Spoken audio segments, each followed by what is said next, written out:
প্রধানমন্ত্রী হিসেবে তারেক রহমান সাহেব কি বড় রকমের ভুলের পথে? তা না হলে স্বৈরাচারের দোসর রাষ্ট্রপতি শাহাবুদ্দিন চুপ্পু সাহেব কেন তারেক রহমানের পাশে? এই যে তারেক রহমানের পাশে মহামান্য রাষ্ট্রপতি জনাব শাহাবুদ্দিন চুপ্পু সাহেব, এটা নিয়ে সারা বাংলাদেশে আজকে দেখলাম তোলপাড়। সোশ্যাল মিডিয়ায় এই পিকচারকে ঘিরে নানা রকমের আলোচনা চলছে। কেউ বলতেছে তারেক রহমান সাহেব উদারতা দেখাচ্ছেন, কেউ বলতেছে তারেক রহমান সাহেব অতীতের নিপীড়ন সব কিছু ভুলে গেছেন, আবার কেউ বলতেছেন হয়তো আওয়ামী লীগকে স্পেস দিতেই এখন রাষ্ট্রপতি সাহেবকে তারেক রহমানের আশেপাশে রেখেছেন। এরকম নানা জনের নানা মত দিচ্ছেন। এখন আমার কথা হচ্ছে, ভাই তারেক রহমান ভুল করতেছেন নাকি শুদ্ধ করতেছেন এটা নিশ্চয়ই তিনি ভালো জানেন।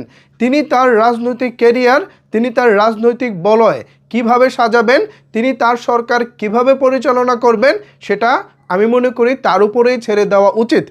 উনি দীর্ঘ 17 বছর দেশের বাইরে ছিলেন, দেশের বাইরে থেকে দল পরিচালনা করেছেন এবং এই মুহূর্তে তিনি রাষ্ট্র ক্ষমতা রয়েছেন, দেশের প্রধানমন্ত্রী হয়েছেন।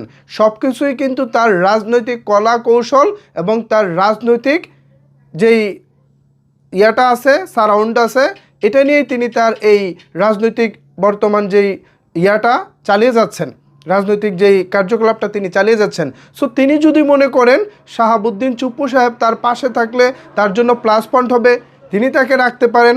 আবার তিনি যদি মনে করেন যে না, এই মুহূর্তে বিএনপি সরকার ক্ষমতায় আছে, আমরা অতীতে যে সরকার ছিল তাদেরকে আমরা সাথে রাখবো না, মানে সরকারের কোনো প্রকার কোনো কিছুকে আমরা সাথে রাখবো না।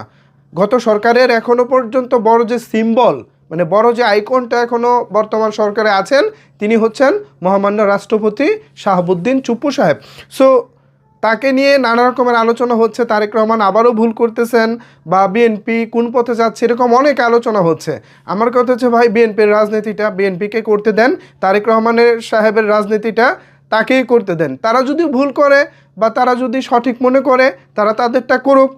আমরা সময়ের অপেক্ষায় থাকি।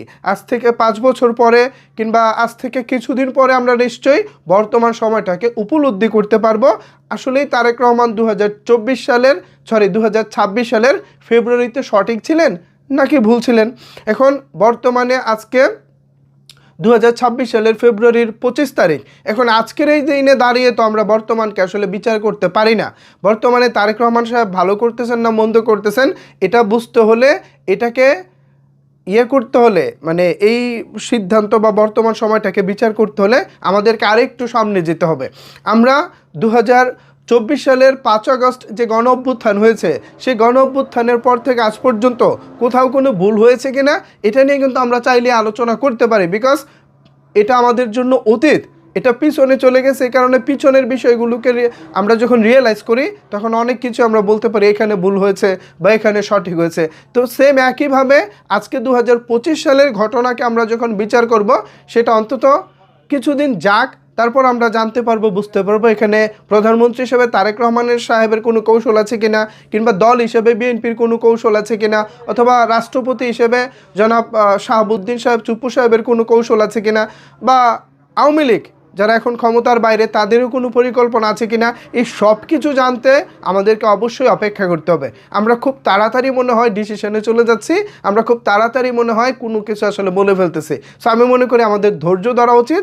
বিএনপি কোন পর্যায়ে আছে, সরকার কোন পর্যায়ে আছে, কোন লাইনে যেতে যাচ্ছে, বা তাদের মানে সামনে ভবিষ্যৎ কি, এই সব কিছুর জন্য আমাদেরকে অপেক্ষা করতে হবে। আমি সবাইকে বলবো ধৈর্য ধরুন। একটি ছবি দেখেই সব কিছু আসলে বিচার বিবেচনা করে ফেলবেন না। এই ছবি আসলে কেন 2026 সালের 25শে ফেব্রুয়ারি উঠেছে, এটা বুঝতে হলে আমাদেরকে সামনে যেতে হবে। সামনে যখন যাব তখন পিছনের ঘটনা রিয়েলাইজ করলে আমরা সব কিছুর কানেকশন খুঁজে পাবো। আপাতত ভবিষ্যতের দিকে এই ছবিটাকে ছেড়ে দিতে চাই। কি বলেন ভিউয়ার্স, এ বিষয়ে আপনাদের মতামত কি জানাতে পারেন নিচের কমেন্ট বক্সে। ধন্যবাদ সবাইকে এতক্ষণ আমার সাথে থাকার জন্য।